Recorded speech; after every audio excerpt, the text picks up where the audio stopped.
Hello, gorgeous people. It's day 5 of orgasmic living. Activate your feminine power to receive more love, money, and nourishment.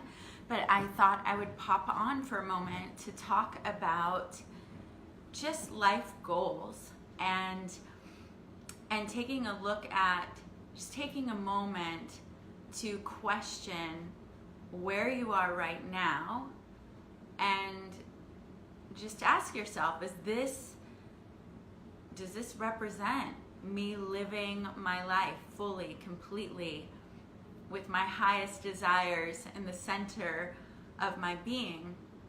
Hi. So sometimes we set up a goal, and I was talking to someone who had a certain goal, and she's been, hi Amy, we'll be live in Shamanista Queens in just a few minutes.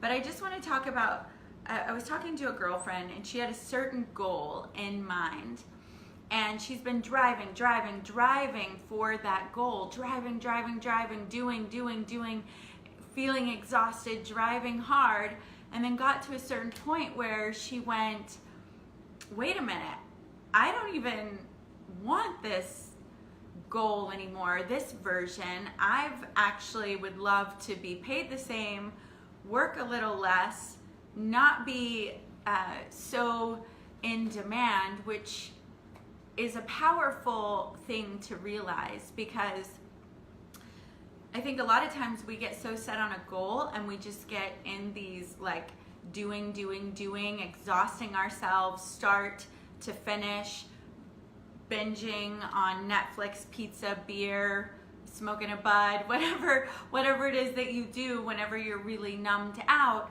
and just getting up and repeating the same thing over and over again, and then wondering, okay, why am I feeling so numb and burnt out? Well, one, you may need more support and time off, but two, it could be that, this choice that you made for yourself 10 years ago, 5 years ago, even 3 months ago, that you thought, this is it, this is what I want to do, that once you start getting into it and trying it on, that maybe it's not everything that actually would fulfill you. And so I think it's a very powerful thing to stop and just question what you're doing. Okay, am I happy? Do I love this? Is this the highest use of my life and my life force energy? And if the answer is no, then what can I do what would be the highest use of my life force energy? What would I most like to experience? That doesn't mean you have to just change everything up or switch careers, but maybe it's a different version. Maybe instead of being a nurse, you're gonna become a traveling nurse. Maybe instead of being in IT in an office every day, you're gonna take a pay cut like one of my friends did and go live in Hawaii and work for a company that only meets in person once or twice a year around a campfire. But you can't get those answers for yourself without facing the questions, without taking the time to ask, is this what I want?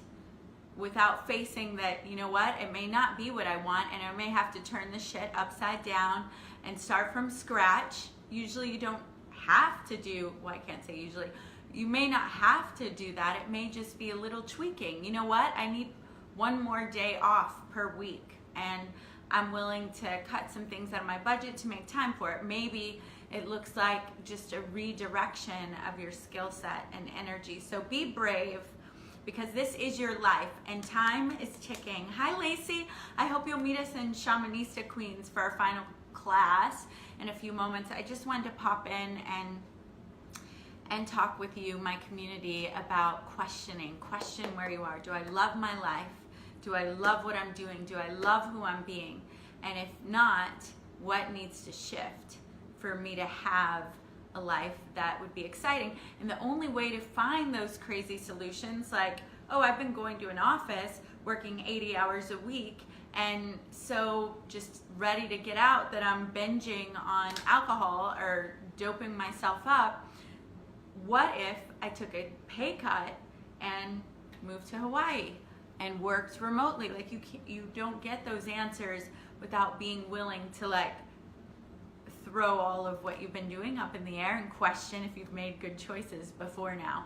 Hi Dawn, thank you. We're about to be in Shamanista Queens Live for day 5 of Orgasmic Living. Today's about directing desire. And so, so we'll be talking there. Lots of love. See you in a few moments. Bye, ladies.